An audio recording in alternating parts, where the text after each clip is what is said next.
You ain't right, you ain't wrong. There's no such thing as weak or strong. You need love to ease your pain. You need shelter from the rain. Oh, but you may be closer than you think to your miracle.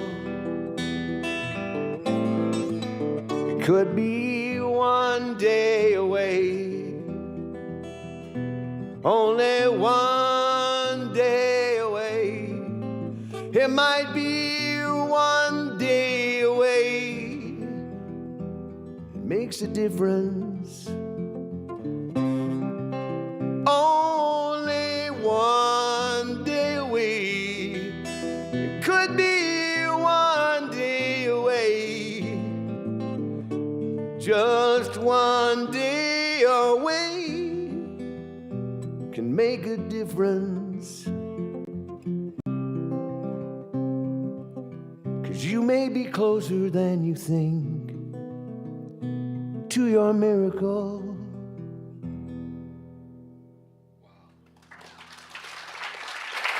That's great. Is that new, Don? That's a Kev Mo song. All right, okay. Well, now to get our service going, we've got the amazing Linda Ryan coming up to do a reading of treatment. Come on up, Linda. Good morning. Wonderful to see all these beautiful, loving faces. Before I start, I was asked by one of our members to share my necklace, which doesn't really show up much on this dress. That was a gift of my daughter's. But this necklace was my final project for the Advanced Consciousness class that I finished in May. That was the first of the 2 years for practitioner training. And the stones in this necklace represent the energy of the 21 divine spirit characteristics that are recognized by the Centers for Spiritual Living. So that's why I'm wearing it today.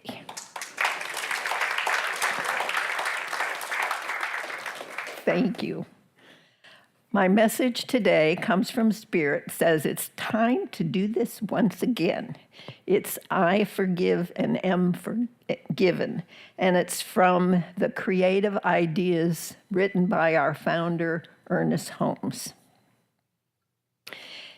It is only when we have completely forgiven others that we can get the clearance in our mind, for we are judged by the judgment with which we judge.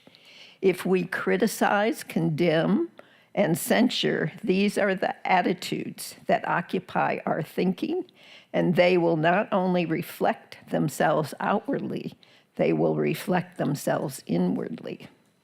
If we want a complete clearance of forgiveness, we must give a complete clearance to everyone and everything. Whether we like it or not, this is one of the great truths of life. Not only should we forgive others, but we should equally forgive ourselves and not carry mistakes of the past into the future.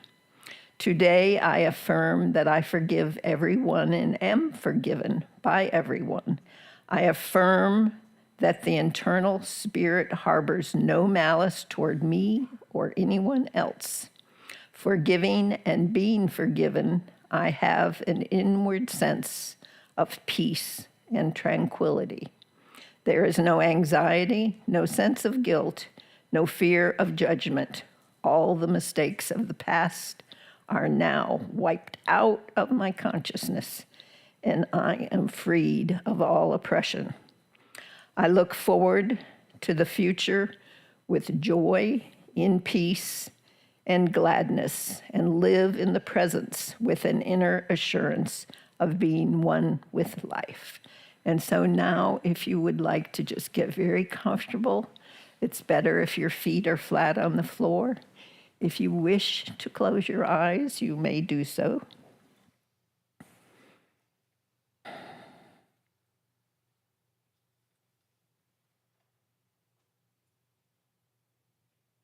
I will say this in the first person such that you can take it as your own. If I say something that doesn't fit for you, feel free to release it.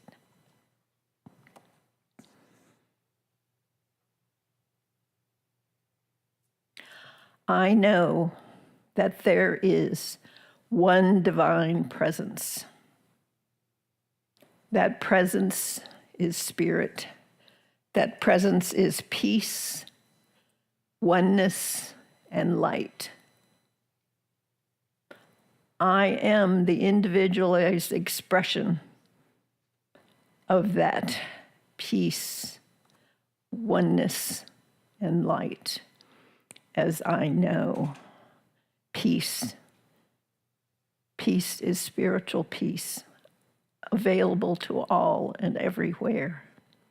Oneness as being one with everyone and everything. And light, shining the light that I am. I claim that I am this peace, oneness, and light. I am this peace such that no matter what I hear or what goes on around me, I know that spiritual peace, that divine peace is with me. And I can release any negative thoughts and do release all negative thoughts and things that are not for my higher good. And feel the peace. I am oneness as I know that each and every person that I come in contact with, and even those across the world, I am at one with. That their divine presence is the same divine presence that I am. And so as I go about all my activities of the week and from here on, I choose to shine my light so that all others will shine their light as well. I know this to be the absolute truth. I am so grateful in this knowing and in these words. I am grateful for this center. I am grateful for Reverend Ken's messages that help us grow and move through all our daily activities. I am so grateful for all the volunteers, for Don, who's doing our music today, for all our IT help, for our volunteers that provide snacks and goodies after our service, which is like our second service, where we get to share and commune with others. I am so grateful for all the volunteers, our board, everybody that makes this center what it is today, and for each and every one of you who make this center possible. I release this gratitude into the law, knowing that it is done, and so I let it be. Thank you, Linda. Thank you, Linda. That was lovely. So my talk title this morning is Where Dreams Live. I've just returned from a vacation. I've heard it said there's no one in more need of a vacation than the person that's just come back from one. There may be some truth to that. Now, my vacation involves 8 days with a 14-year-old. There's nothing that will quite make you feel as old as spending time with a 14-year-old. We rented a townhouse at Matanzas Inlet, and my niece was there with her son, my great nephew, Luke. And he's a great kid, but as all 14-year-olds, he has a couple of little quirks. If he didn't, there'd be something to worry about. And I think as all young people, young guys anyway, he's fascinated by video games. His mom keeps a pretty tight rein on him normally, but being on vacation, she gave him more free rein. And because of that, he spent much of his time on the video games. The nice thing about it is that he has a group of friends at school and they all play together. So it's not like he's just playing alone. Now, while he was playing video games, he would also watch YouTube videos that were apparently guys in their 20s, and they would be discussing the game, the strategy and the characters, and they were taking it extremely seriously. You can't watch a show from, pundits from DC with people taking stuff so seriously. And finally, I would ask him, well, Luke, what are they talking about? And he would try to explain it as best he could, and I would nod intelligently as if I were understanding it. Every once in a while, I could catch a cue that I could throw out a question for him to let him know that I was paying attention to him. But most of it went right over my head. But I listened to him anyway because I wanted him to know that because it mattered to him, it mattered to me. And spending time with him, it reminded me that to share someone's interest, even when you don't understand them, to listen, to let them know they're important to you, that's a big, huge value. And there comes a time when we're growing up, when we have adults around us who suddenly will shift from just instructing us on how to grow up, and then they start taking our opinions seriously. They start listening to us, that we're becoming people with our own ideas. So as I was listening to Luke, I remembered something that happened to me about the age he was. It was the Christmas after my father had died, and my oldest sister took me shopping. She lived in Monroe, Louisiana, and it was just the two of us. And the thing was shopping, but I think she really wanted, she wanted to talk to me.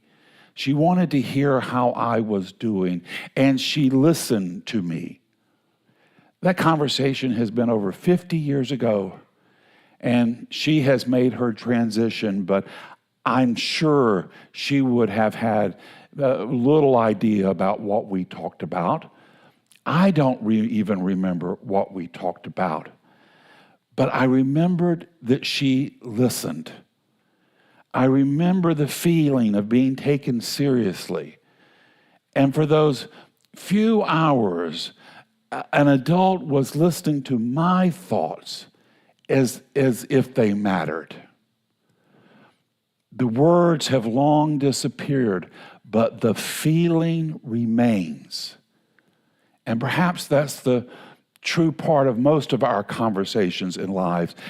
People may not remember precisely what we have said, but they will remember how we made them feel.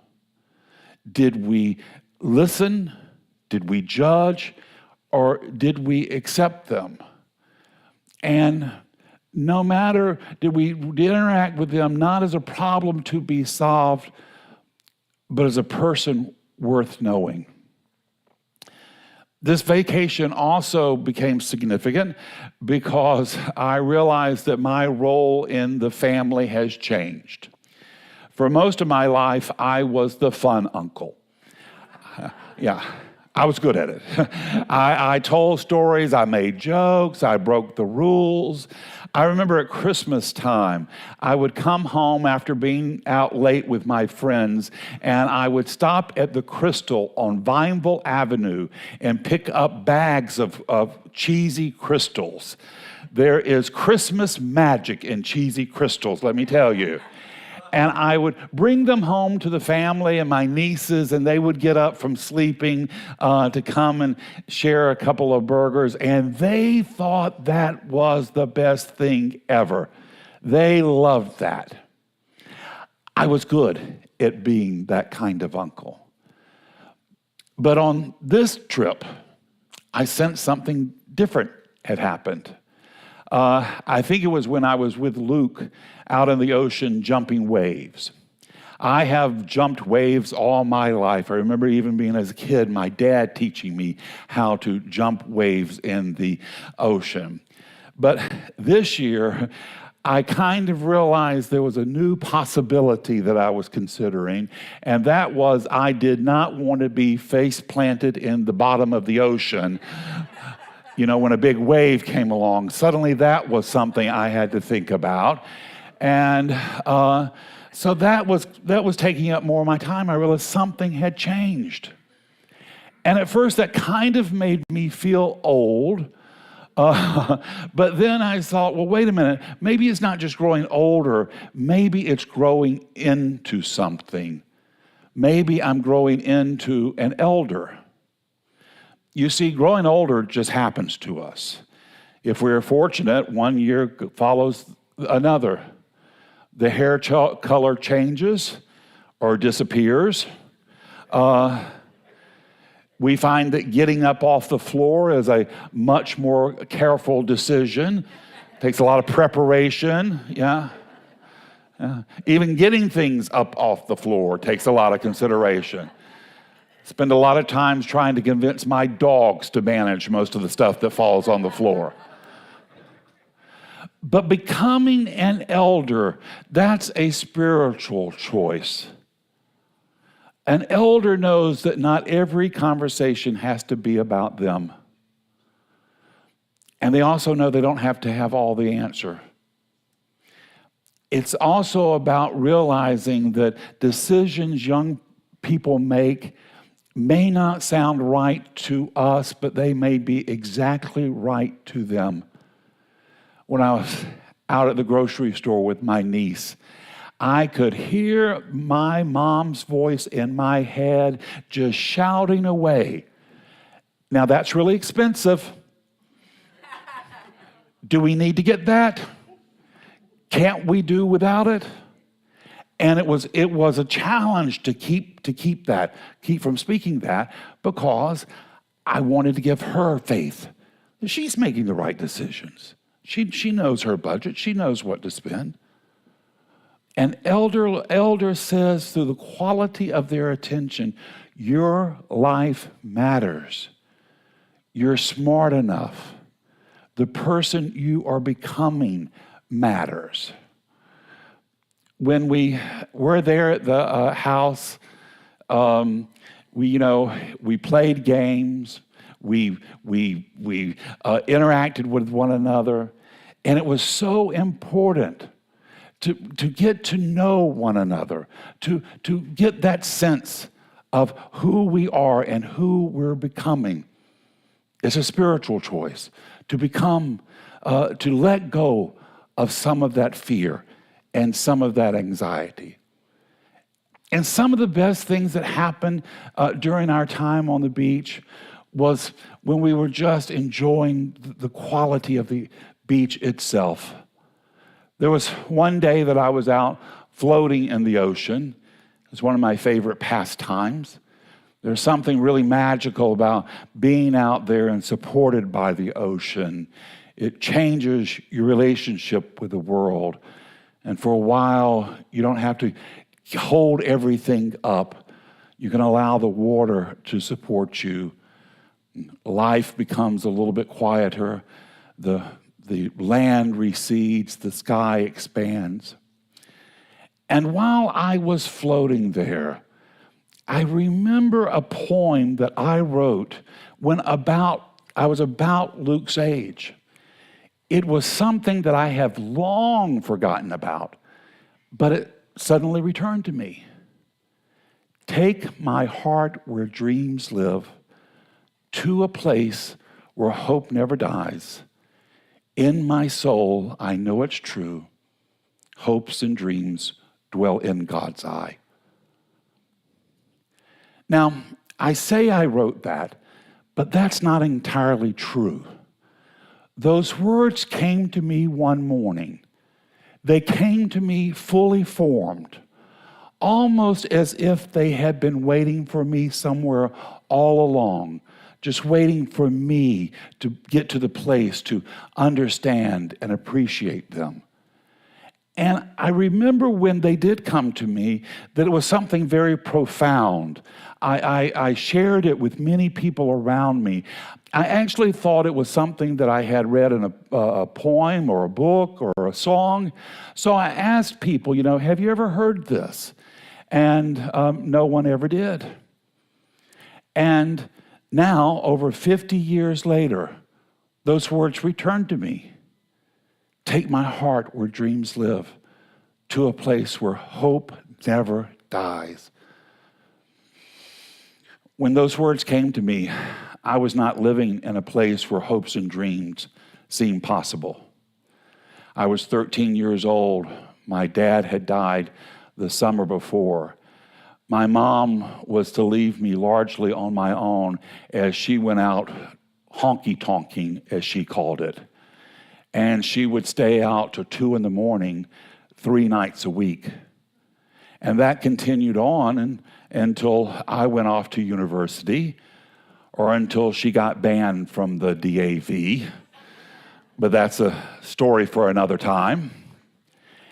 And looking back, because when you're a teen, you're at that age, you think you're grown, you think you're an adult, or I did. And looking back on it, I'm amazed that I didn't really get into some serious trouble. That here I was in this house by myself with no supervision.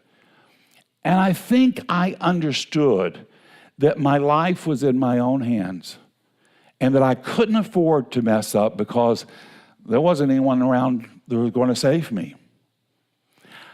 I also realized something else that was a little deeper, and that was that my circumstances was something to keep quiet.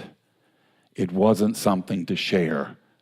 So the adults in my life really didn't know what I was going through. I remember I had this one teacher, a civics teacher, Mrs. Phillips, and she was convinced I represented the collapse of Western civilization. Yeah. I had let it slip that in my family, we didn't gather at a dinner table. And for her, that was almost beyond belief. I could have owned up to being a secret agent for Fidel Castro, and she would have not been any more shocked. From then on, she treated me like a contagion. I'm surprised she didn't spray me down with a can of Lysol. So at that time, there was nothing in my life giving me evidence that there was a place where hope never dies. So where did those words come from? Where did that idea bubble up? Something within me had to know better. Something within me had to know that that house was not my whole universe, that my circumstances were not the complete story, that loneliness was real, but it was not the ultimate truth of who I was. Something within me, or perhaps something greater moving through me, wanted me to know that there was another life possible. There was a place where dreams live, a place where hope never dies. And even if I could not see it around me, it lived within me. Now, in New Thought, we teach that God is not a distant being who occasionally reaches from heaven down to intervene in our lives. God is the presence within all our lives, the life within our life, the love within our hearts, the wisdom within our minds, and the possibility within our dreams. Circumstances can frighten us. People can disappoint. Families can fail us. Dreams can be delayed. We may become wounded or lost. But beneath all of that remains a sacred center, a place in consciousness where the divine image of our life is held intact. And perhaps that's what I meant, or perhaps that's what the universe wanted me to know when those words, hopes and dreams dwell in God's eye, came to me. I didn't know the theological language to explain it. I had not studied New Thought. The God that I had been taught about was a God of hellfire and vengeance. I knew nothing about the creative power of thought or the indwelling presence of God's love. I was just a lonely and frightened kid receiving a message from somewhere deep within my soul. This is not all there is. This moment will not define your life. There's something more waiting for you. And I think this is how the divine speaks to us, not as a booming voice from above the clouds, but as a thought, an image, a feeling, a dream, an inner knowing that arrives when we need it the most. In Scripture, it says it's a still small voice. We may dismiss it as imagination, but what if that imagination is sometimes the way Spirit is speaking to us and through us? What if the dream that will not leave us alone is evidence that a larger life is wanting to emerge from our lives? What if hope is not simply wishful thinking, but our spiritual capacity to sense a possibility before there is evidence of it? When I was 14 years old, I could not have imagined what was ahead of me. The people that I was going to meet, the places I would go, the challenges that I would overcome, or that one day I would be leading a spiritual community and sharing this story. In fact, I can guarantee you there was no one in my life who would have imagined a possibility. Most of my family would have been surprised if one day I had gotten promoted to head checkout person at the Piggly Wiggly. Yeah, they would have gone to celebrate that, because that was running at full steam. But in spite of all of that, here I am today, because something within me knew better. And perhaps when I was jumping waves with Luke and listening to him explain his video games, something larger was wanting to bubble up. Maybe listening to him was an invitation to honor the 14-year-old that I had been. Maybe that's the reason that poem came back to me, to remind me that before I became the minister, before I became the uncle, I had been lonely and scared and in a place, searching for a place where hope never dies. And maybe that scared kid is still a part of me today.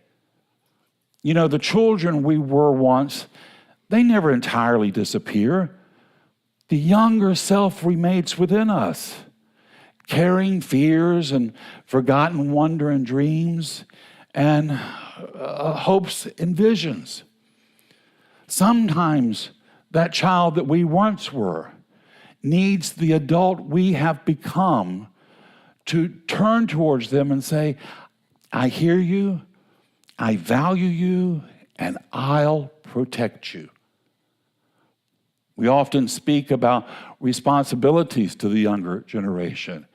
Perhaps we have a responsibility to listen to the younger self within us. What did that child's dream become? What was the child's dream about before the world told them it wasn't practical? What did they know before disappointments taught them to doubt? Some dreams need to be released. Not every childhood ambition is meant to come about into a reality.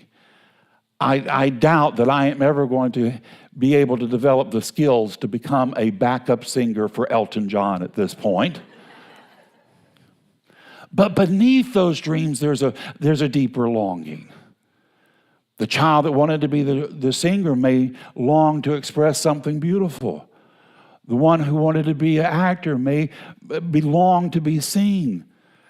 The one who wanted to write a poem about where dreams live may have been searching for evidence that life could be larger, more hopeful, more loving. The form of the dream may change, but the spiritual essence remains. And it's never too listen to that deeper longing. It's never too late to become the person your younger self dreamed possible. And it's never too late to offer someone else the experience you long to receive. My sister probably would not remember that Christmas conversation, but I do, because she listened to me then. I learned what it was to listen, and that's the gift that I gave Luke. It's almost as if love is traveling through the generations. Someone gives us a moment of attention and kindness or dignity, and we carry it for years. And then one day, we give the same gift to someone else. My sister listened to me, I listened to Luke. Perhaps one day, Luke will listen to a niece or nephew, trying to share something with him that matters to them. He may not remember where he learned it from, but love will continue the journey. We may believe our legacy consists of the things that we build, we accomplish, but it's really about how we make people feel. Our deepest legacy will be found in in moments that no one really remembers. The moment we put down the phone to pay attention, the moment we ask one more question, or when we resist the temptation to correct someone and instead just try to understand them. Perhaps that is the way we become the eyes of God for one another. Hopes and dreams dwell in God's eye. Then whenever we look at one another with love, we are looking with divine possibilities. We can say, I see more in you than you see in yourself right now. I see beyond the present circumstances. I see the person you're becoming. Today there may be someone in your life that needs to be heard without trying to fix. There may be a younger version of yourself who is patiently awaiting your attention. Maybe it's time to sit with that younger self beneath all the noise and disappointment and responsibilities for adulthood. You may discover that something beautiful has survived, a sacred knowing that there is more. I don't know whether Luke will remember our conversation about the video games, but I hope he will remember that I wanted to hear him, that his thoughts were worth listening to, just as my sister did for me 50 years ago. The words of that conversation have long gone, but the love remains, and perhaps that is where dreams live. They live in the space we create when we truly see one another, when we truly honor another. They live in the quiet voice within that refuses to believe our present circumstance is the complete story. They live in the heart of a 14-year-old sitting alone in a scary house. They live in the heart of a 67-year-old floating in the ocean, suddenly remembering the boy he used to be. And they live within every one of us. So today, let's listen to the young people in our lives. Listen to them and their words and their feelings and emotions, even when we can't fully understand them.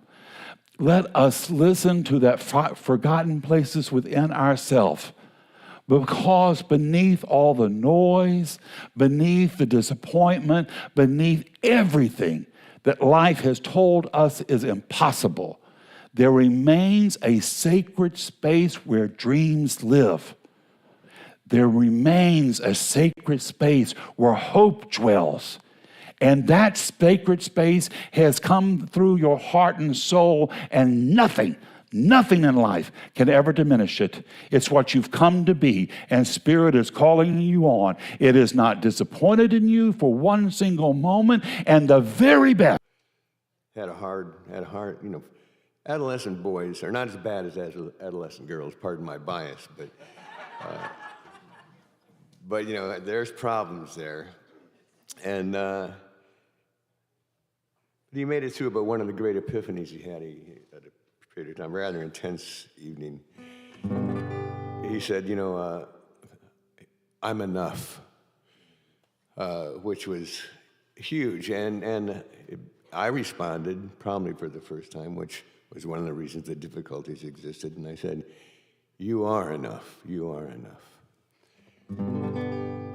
And last night, for some reason, this is an old Don Williams song that I've never played, and I thought I should play it. Now I know why. And, it's an elder's song. I think it applies. I don't believe in superstars, processed food or fancy cars. I don't believe the price of gold, the certainty of growing old, that right is right and left is wrong, that north and south can't get along, that east is east and west is west, and being first is always best. But I believe in love. I believe in babies. I believe in mom and dad, and I believe in you.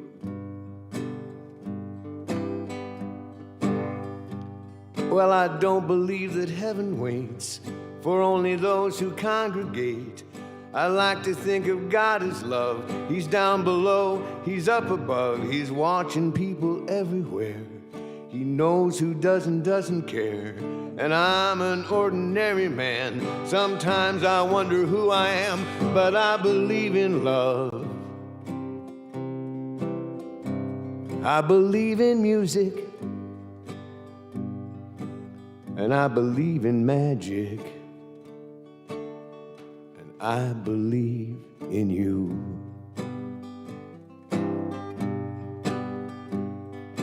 Well, I know my certainty, what's going on with you and me is a good thing.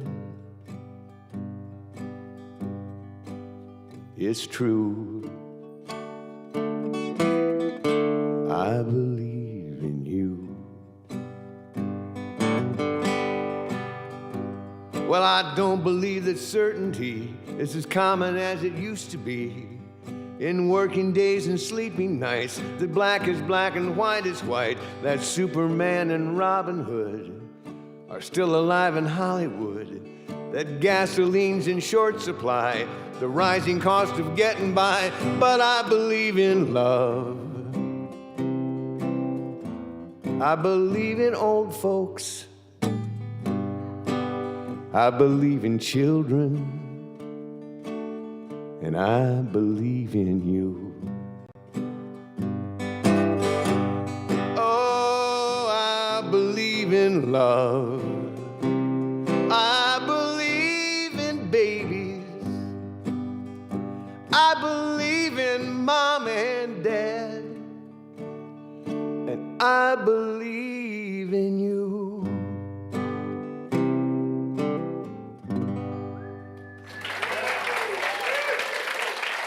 That's good.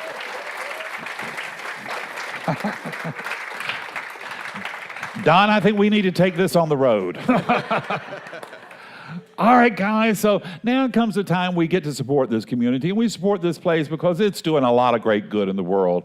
You know, there's something happening here almost every day of the week, and so we are a big, bright, shining light of God's possibility. And you can support us in a couple of ways. You can support us in prayer, you can support us by volunteering, and you can support us in coin. However you choose to support us, know that your donation is well received and is going to return to you multiplied abundantly.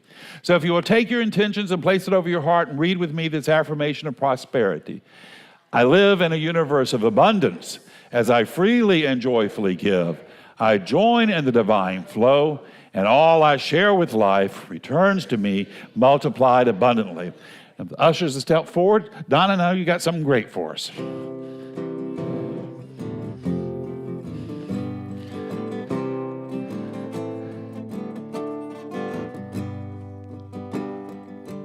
My wife learned this song in Sunday school. I'd never learned it. She got stars for, consistent Sunday school attendance.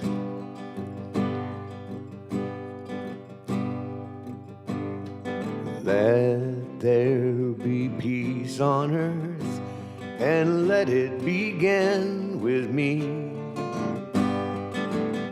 Let there be peace on earth, the peace that was meant to be. With earth as our mother, brothers and sisters are we. Let us walk with each other in perfect harmony. Let peace begin with me. Let this be the moment now. With every step I take, let this be my solemn vow. To take each moment and live each moment in peace eternally.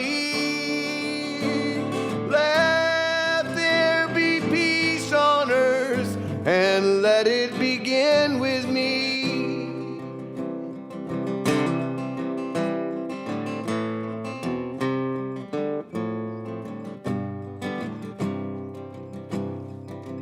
Let there begin peace. Oh, no, man, I'm sorry. Let me take that again. Let peace begin with me. Let this be the moment now. And with every step I take, let this be the solemn vow. To take each moment, live each moment in peace eternally. Let there be peace on earth, and let it begin with me. Let there be peace on earth, and let it begin with me.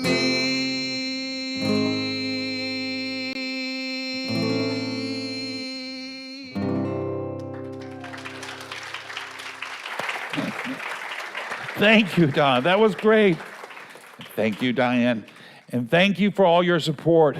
Your support is making this place possible, and this place is doing wonderful, good work in the world. So we bless it, we release it in consciousness, knowing it does its good and powerful work, returning to us multiplied abundantly. And together we say, and so it is. All right, my friends. Well, now we come to the time where we conclude the service. We'll do it with affirmative prayer. I'm going to do it in the first person, but take it in for yourself. If I say something that works for you, well, hold tight to that. If I say something that doesn't work for you, well, just let that part slide by. But just know this truth with me today.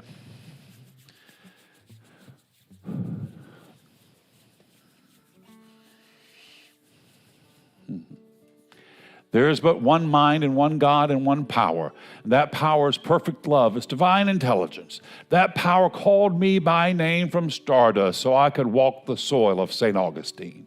So here today, surrounded by all these wonderful, loving souls in this sacred place, I choose to know a better idea for myself. I choose to let go of every idea of less than, of victimhood, all those ideas I might have picked up along my journey. Those are smaller ideas that have held me back for too long. This morning, I am bursting through every barrier, every chain of lack and limitation. This morning, I am unfurling the wings that I was born with, and I am sailing forth. This morning, I leave this place encouraged. I leave this place inspired. I leave here knowing that the power and goodness and glory of God is flowing through me, with me, preparing a path for me. So this morning, I can leave here knowing that there is no challenges in the world that I need to worry about. There is no conditions that can come into my life that Spirit and I can't handle. I am an answer for every challenge I'll ever face, and Spirit is calling me forward. So this morning I leave here inspired. I leave here encouraged. I leave here renewed. I leave here knowing that God and I are on a mission to bring about the best life possible for myself, for those around me, for my family and friends, and for the world. So here today, I'm leaving with the Spirit and glory of God pulling me forth. This is my truth. Every cell of my being radiates this right knowing, and I release this prayer into the mind of God to do its good and perfect, bold and dynamic work, returning to me multiplied abundantly. And together we say, and so it is. All right, my friends, I'm going to leave you with one last idea, and that is your life. Your life. It's not a problem to be solved. It's a miracle unfolding. Your job this week is to go name your miracle, proclaim your miracle, and make it your own. God bless us all. Now let us go be the miracle Spirit is calling us to be. Until we see each other again, this is Reverend Ken wishing you many blessings.